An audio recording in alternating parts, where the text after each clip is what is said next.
दोस्तों नमस्कार। Health star India channel पर मैं विक्रम सिंह आप सभी दर्शकों का हार्दिक स्वागत करता हूं।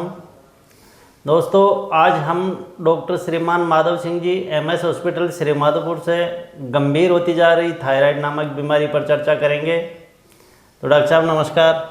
नमस्कार।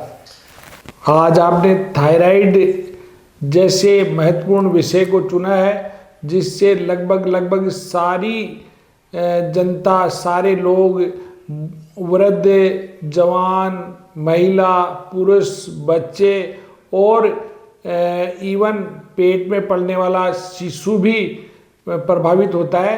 तो ऐसा महत्वपूर्ण विषय चुना है। आपके चयन के लिए मैं आपको बहुत धन्यवाद देता हूँ। डॉक्टर साहब सबसे पहले अपन थायराइड क्या है इसके बारे में थोड़ी सी संक्षिप्त जानकारी दीजिए।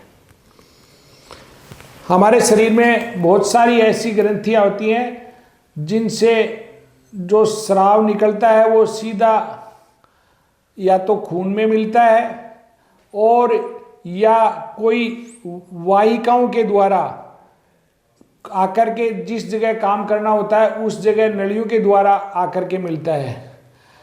ये थायराइड एक अंतःस्रावी ग्रंथि है, मतलब इसमें हार्मोन बनता है लेकिन ये इसकी अपनी कोई वाहिकाएं नहीं होती हैं। ये सिर्फ खून में मिल जाता है और खून के द्वारा ही आगे जाकर शरीर के जिस अंग में काम करना होता है वहाँ प्रभावी हो जाता है।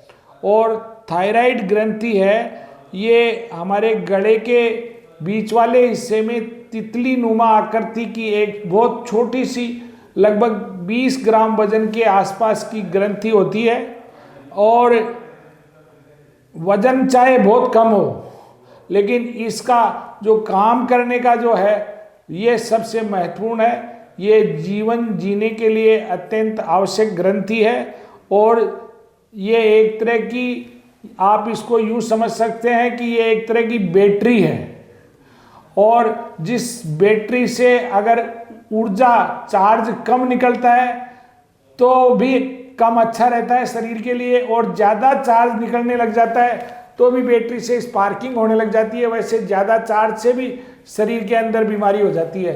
तो ये एक तरह से दुधारी तलवार की तरह से काम करती है। ये शरीर में भूख को नियंत्रित करती है, शरीर के तापमान को नियंत्रित करती है, शरीर की वृद्धि को नियंत्रित करती है और शरीर की जो मेटाबॉलिक एक्टिविटी है उसको संपूर्ण रूप से कंट्रोल करती है। अच्छा, थायराइड किन दो मुख्य हार्मोन्स का स्राव करती है? सिंपल सी भाषा में कहें तो थायराइड T3 और T4 नाम के दो हार्मोन्स स्रावित करती है। T3 ट्राई आयोडोथायरोनिन नाम का हार्मोन होता है जो बहुत ही अस्थायी होता है, जल्दी ये T4 के अंदर कन्वर्ट हो जाता है और T4 जो हार्मोन होता है उसको थायरोक्सिन हार्मोन कहते हैं और जो असली काम है बॉडी में उसका थायरोक्सिन हार्मोन का यानी कि T4 का ही है। तो थायराइड के बढ़ने या कम होने से मरीज में मुख्यतः कौन से लक्षण पाए जाते हैं? देखो, थायराइड बढ़ने का मतलब एक तो मतलब यह है कि थायराइड की आकृति में बढ़ाव होना होता है।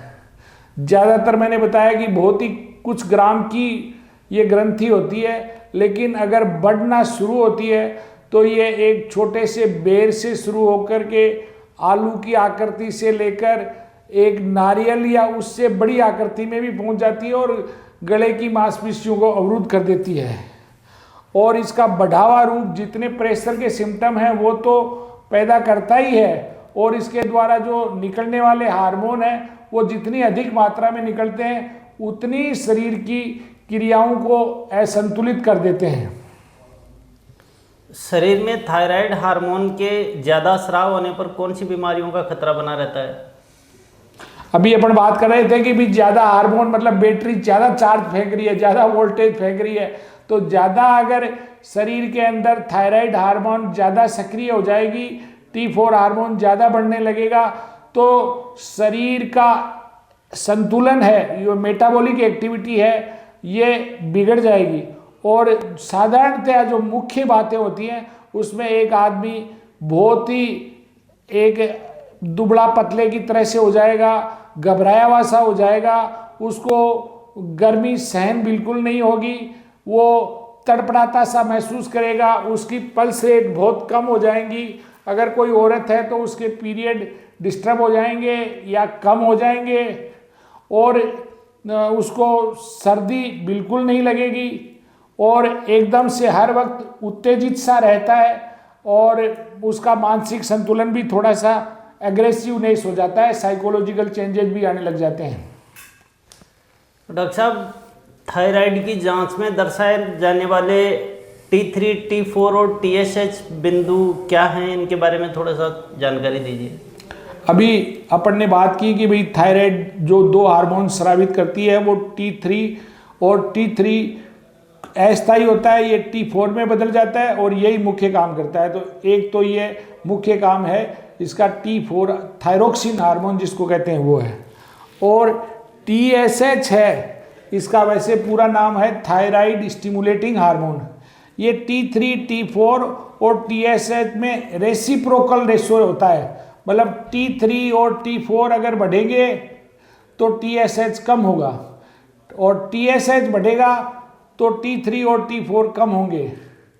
मतलब बॉडी में एक तरह की मैकेनिज्म है, अगर किसी तरह से अगर थायरोक्सिन हार्मोन की कमी हो जाती है तो उसको स्राव बढ़ाने के लिए पिट्यूटरी जो मास्टर ग्लैंड होती है उसको स्टिमुलेट करने के लिए थायराइड स्टिमुलेटिंग हार्मोन निकलता है। तो मतलब साफ सा है, थायराइड हार्मोन थायरोक्सिन हार्मोन कम होगा तो TSH बढ़ेगा, और अगर थायरोक्सिन हार्मोन कम होने लग जाता है तो TSH बढ़ेगा। मैं आपको दोबारा थोड़ा सा क्लियर कर दूं कि आपस में T3 और T4 और TSH में रिवर्स रेशो है। T3 और T4 बढ़ते हैं तो TSH कम होगा, और TSH बढ़ेगा तो T3 और T4 कम होंगे। क्या थायराइड एक जानलेवा बीमारी हो सकती है? अगर ज़्यादा काम करे, बहुत ज़्यादा इसकी स्थिति में बहुत ज़्यादा चार्जिंग होने लग जाए, बहुत ज़्यादा मेटाबॉलिक एक्टिविटी हो जाए, बहुत ज़्यादा हार्मोन निकलने लग जाए, तो मैंने अभी बताया कि भाई बहुत ज़्यादा व्यक्ति एग्रेसिव हो जाता है, साइकोलॉजिकल चेंजेस आने लग जाते हैं, और वो सारा अपना संतुलन खो देता है, तो वो भी जीवन के लिए घातक है। और अगर थायराइड हार्मोन अगर बिल्कुल नहीं बने तो शरीर की सारी मेटाबॉलिक एक्टिविटी एक तरह से रुक जाती है और जीवन का अंत निश्चित हो जाता है। तो एक ये जरूर है कि आजकल वो हार्मोन अपने पास में बाहर बढ़ने लगे हैं, तो उनको सप्लीमेंटेशन दिया जाए तो इस चीज़ से बहुत समय तक रोका जा सकता है। पुरुषों और महिलाओं में अक्सर किसमें थायराइड का खतरा सबसे ज़्यादा होता है सर?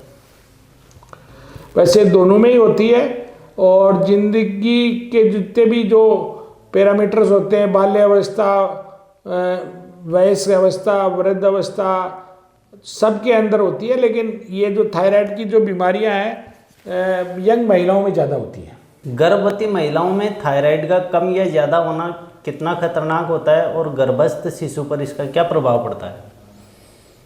जैसे वयस्क के अंदर भी थायराइड हार्मोन का बढ़ना और कम होना दोनों नुकसानदायक है, उसी प्रकार से जो शिशु गर्भ के अंदर है उसके लिए भी ये उतना ही घातक है।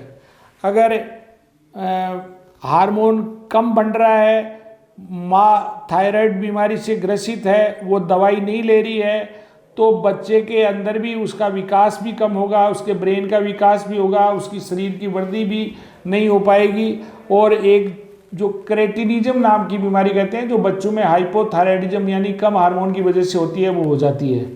और जिस तरह से अगर मदर हाइपरथायराइडिज्म मतलब ज़्यादा हार्मोन बढ़ाने वाली स्थिति की बीमारी से पीड़ित है, तो भी बच्चे के अंदर की सारी उसकी तापक्रम की मेटाबॉलिक एक्टिविटी एक तरह से बढ़ जाती है, और बच्चे का पूर्ण रूप से विकास लेकर के पूरे 9 महीने बाद में फुल टर्म प्रेगनेंसी के साथ नॉर्मल डिलीवरी होना तक मुश्किल हो जाता है।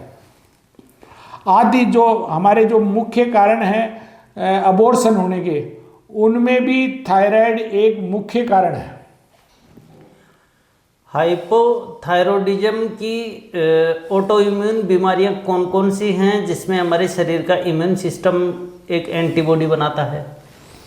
देखो, हमारे शरीर में जो प्रतिरोधक क्षमता होती है वो हमारे शरीर के लिए लाभदायक होती है, लेकिन जो प्रतिरोधक क्षमता पैदा करने वाली कोशिकाएं शरीर के अंगों के लिए ही नुकसानदायक होने लगे हैं, जैसे कि वो थायराइड के लिए, तो वो हमारे लिए मतलब स्वयं का शरीर ही स्वयं के लिए घातक सिद्ध होने लग जाता है।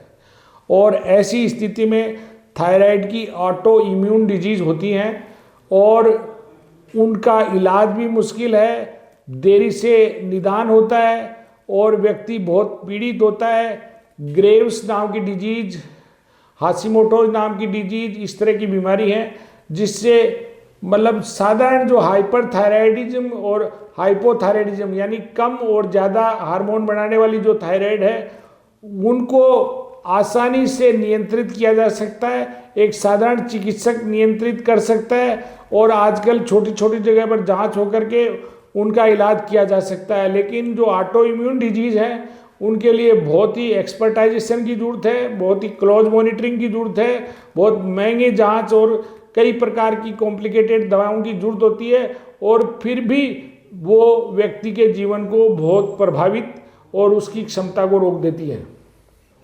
थायराइड ग्लैंड का हमारे शरीर में क्या कार्य होता है सर? थायराइड ग्रंथि लगभग शरीर के सभी कामों को प्रभावित करती है। जैसे कि मैंने आपको बताया कि एक तरह का ये बैटरी हाउस है, शरीर की जो मेटाबॉलिक एक्टिविटी होती है उसको कंट्रोल करती है। तो शरीर में जिसकी मेटाबॉलिक एक्टिविटी ज़्यादा होगी तो उसका मतलब ऊर्जा का खर्च ज़्यादा होगा, वो अधिक कैलोरी लेने के बाद में भी उसका ऊर्जा का खर्च अधिक होगा, तो उसके अंदर व्यक्ति एक तरह से थोड़ा उसका बॉडी मास इंडेक्स कम हो जाता है, शरीर की एक्टिविटी कम हो जाती है। अगर वो व्यक्ति इस तरह का है कि उसमें हार्मोन ज़्यादा बढ़ता है तो उसकी हार्ट रेट धड़कन ज़्यादा हो जाती है और व्यक्ति एक तरह से बहुत ज़्यादा एग्रेसिव, उत्तेजित और साइकोटिक हो जाता है। और कम हार्मोन बढ़ने लग जाता है तो एकदम से व्यक्ति सुस्त हो जाता है, पड़ा रहता है और किसी काम में रुचि नहीं लेता है। और कोई महिला है तो उसकी जो माहवारी है वो भी अनियंत्रित हो जाती है। और अनियंत्रित का मतलब थोड़ा सा हाइपोथायराइडिज्म में जब कम हार्मोन बढ़ता है तो पीरियड उसकी माहवारी ज़्यादा आने लग जाती है, मोटापा हो जाता है, सुस्ती आ जाती है और उसको एकदम सर्दी सहन नहीं होती, वो गर्मी के अंदर एकदम आलसी आदमी की तरह से पड़ा रहता है। ऐसे ही उसकी दिमाग की एक्टिविटी भी कम हो जाती है, उसकी रुचि भी कम हो जाती है, किसी भी दैनिक दिनचर्या के काम में उसकी रुचि नहीं रहती है। वो एकदम जिसको अपन कहते हैं भाई आलसी, सुस्त, एकदम से पड़ा रहने वाला बस आदमी होता है और इस तरह से वो देश को और अपने परिवार के लिए भी परेशानी पैदा करता है। थायराइड से ग्रसित मरीज के लिए भोजन में मुख्यतः कौन कौन से पदार्थों को शामिल किया जाना चाहिए? देखो, इसमें दोनों ही कारण हैं। अगर हाइपोथायराइडिज्म है, हाइपोथायराइडिज्म मतलब जो हार्मोन कम बनता है, तो जिस उसके अंदर तो मुख्य कारण आयोडीन होता है। जो इस हार्मोन होता है T4 उसका मुख्य घटक होता है वो आयोडीन होता है।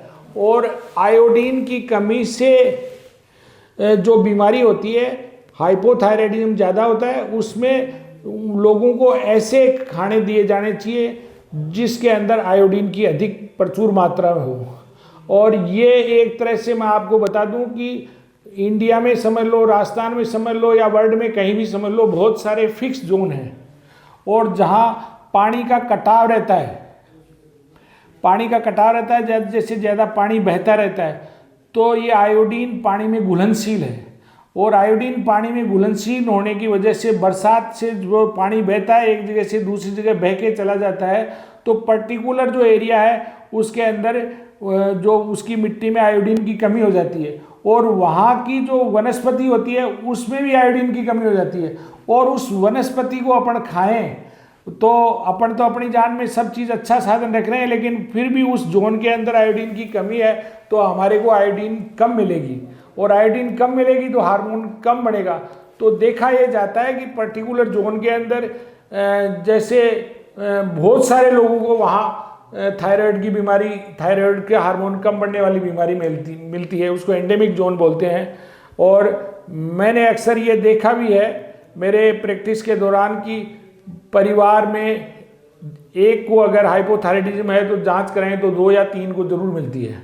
और इसका गवर्नमेंट ऑफ इंडिया ने हेल्थ प्लान के अंदर शामिल करके बहुत अच्छा सा समाधान कर रखा है कि आयोडीन जो हमारा नमक है उसमें सप्लीमेंटेशन कर दिया जाता है। और आयोडीन जो आयोडाइज्ड नमक होता है वो हमारे भोजन में चला जाता है, वनस्पति के द्वारा अगर नहीं भी जाए, अपन खाएं भी नहीं, तो जो आयोडाइज्ड साल्ट है वो अगर हमारे भोजन में चला जाता है तो हमारे शरीर को जितनी जरूरत होती है आयोडीन की उतनी मिल जाती है और आदमी साधारण अपना जीवन जी सकता है। दूसरी स्थिति के बारे में अपन आते हैं, हाइपर का मतलब ऑलरेडी आयोडीन की मात्रा ज़्यादा होगी। अपन सोचते हैं, किसी को मालूम नहीं होता है तो वो ज़्यादा नमक खाता है, आयोडीन वाला ज़्यादा नमक खाता है, तो उसके अंदर वो हार्मोन ज़्यादा बढ़ने लगेगा और उसकी वैसी परिस्थिति हो जाएगी जिससे ज़्यादा हार्मोन बढ़ने वाले से बॉडी को नुकसान होता है। दोनों स्थितियों के अंदर वनस्पतियों से अपने को ज़्यादा मदद नहीं मिल सकती। और मेरा एक और कहना है कि जो समुद्री जैसे शैवाल होते हैं, फिश होती हैं, उनके अंदर आयोडीन की मात्रा ज़्यादा होती है। तो अगर कोई व्यक्ति सोच समझ करके एक्सपर्ट की राय लेकर के जिसमें आयोडीन की कम मात्रा हो तो वो अगर वो मछली, समुद्री मछली, सेलफिश, शैवाल वगैरह वो ले तो उसके लिए लाभदायक हो सकता है। लेकिन अगर वो गलती से उसको मालूम नहीं है, वो अगर खाता है तो उसमें उसकी मात्रा ज़्यादा भी हो सकती है। दूसरी कुछ चीज़ें ऐसे होती हैं जो रिफाइंड चावल, रिफाइंड दाल वगैरह में उनको जैसे धो करके साफ किया जाता है, उनमें भी आयोडीन धुल करके बाहर आ जाती है, तो भी आयोडीन की कमी हो जाती है। और जैसे बंद गोभी वगैरह ये जो होती हैं उनके अंदर थायराइड जो हार्मोन है उसके एनालॉग्स, मतलब उससे प्रतिस्पर्धा करने वाला होता है, तो वो उसको थायराइड हार्मोन को उतना काम नहीं करने देता, आयोडीन को पूरा प्रॉपर उसको फंक्शन नहीं करने देता। इसलिए ये जो गोभी वगैरह हैं, ऐसी कुछ चीज़ें भी थायराइड के लिए बहुत ज़्यादा अच्छी नहीं मानी गई हैं। इनको भी एक्सपर्ट की राय के लिए ही लेना चाहिए। बहुत अधिक मात्रा में अगर काम में लेते हैं तो हो सकता है कि अच्छा नहीं हो। तो ग्रेव्स रोग के लिए थायराइड जांच के मुख्य लक्षण क्या होते हैं? ग्रेव्स रोग भी वो अपन बात कर रहे थे, ऑटो इम्यून डिजीज है। और थायराइड पे बहुत सारे वैज्ञानिकों ने बहुत सालों तक, दशकों तक और शताब्दियों तक रिसर्च की है।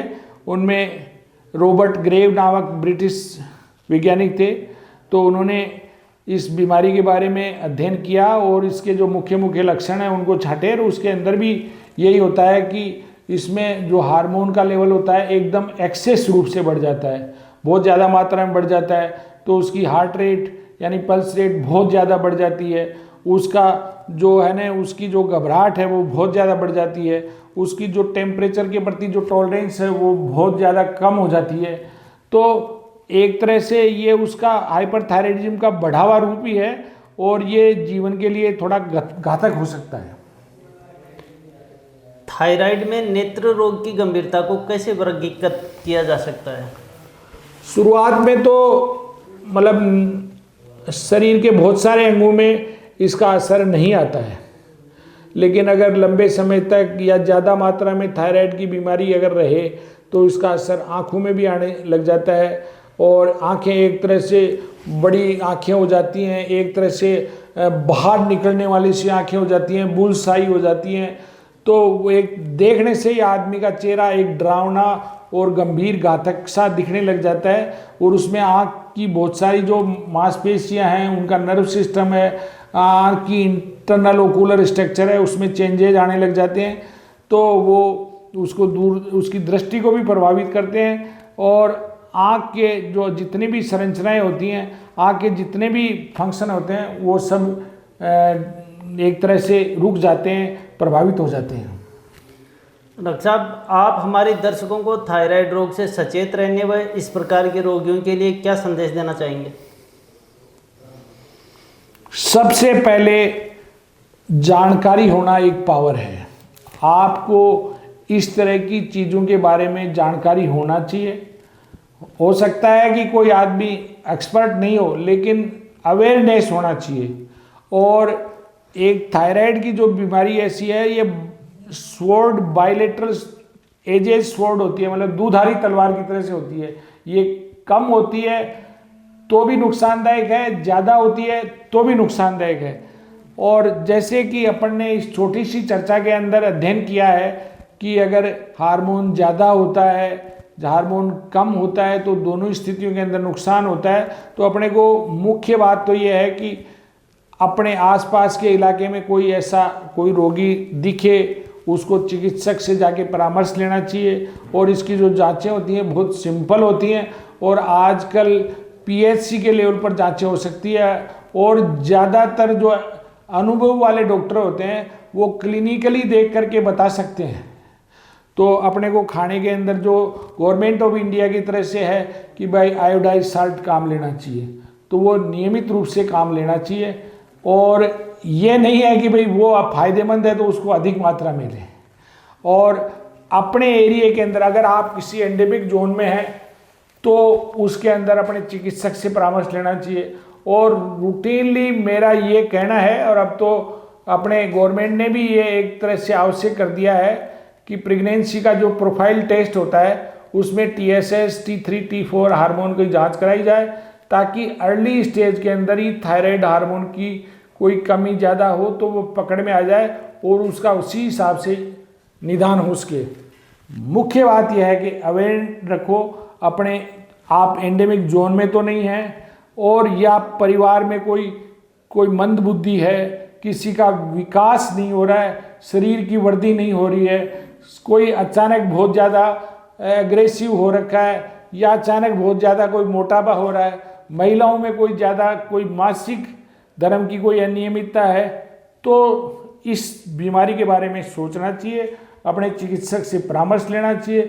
और परामर्श लेके क्वालिफाइड डॉक्टर जिस तरह की राय देता है उस तरह से अगर आप ध्यान देंगे, उसके ऊपर चलेंगे, तो निश्चित रूप से आप थायराइड की बीमारियों से बच सकेंगे। आप ही नहीं बच सकेंगे, आने वाली पीढ़ियों को भी बचा सकेंगे। और जो हमारी पीढ़ियां एकदम पूर्ण रूप से मेंटली और फिजिकली हेल्थी अगर पैदा होंगी तो हमारे देश के विकास के लिए, हमारे देश की GDP के लिए ये बहुत अच्छा रहेगा। इसलिए हमें जागरूक रहने की बहुत ज़्यादा आवश्यकता है। धन्यवाद। तो दोस्तों, आज थायराइड बीमारी से जुड़ी विभिन्न तरह की समस्याएं, उनके निदान से जुड़ी महत्वपूर्ण जानकारी आप दर्शकों के साथ साझा करी है। डॉक्टर श्रीमान माधव सिंह जी एवं आप सभी दर्शकों का मेरी तरफ से धन्यवाद ज्ञापित करता हूं। इस जानकारी को अधिक से अधिक लोगों तक पहुंचाने का प्रयास करें ताकि लोगों में थायराइड के संबंध में जुड़ी जागरूकता आ सके। नमस्कार। बहुत बहुत धन्यवाद। मैं सभी दर्शकों से निवेदन करना चाहता हूं कि आप जिस बीमारी के बारे में, जिस चीज़ के बारे में ज़्यादा जानना चाहें, हमारे इस चैनल को सब्सक्राइब करें, इसमें अपने कमेंट ज़रूर करें और बताएं। जो चीज़ आप ज़्यादा चाहेंगे उसको हम सबसे पहले आप तक पहुंचाने की पूरी कोशिश करेंगे। धन्यवाद। जय हिंद। धन्यवाद।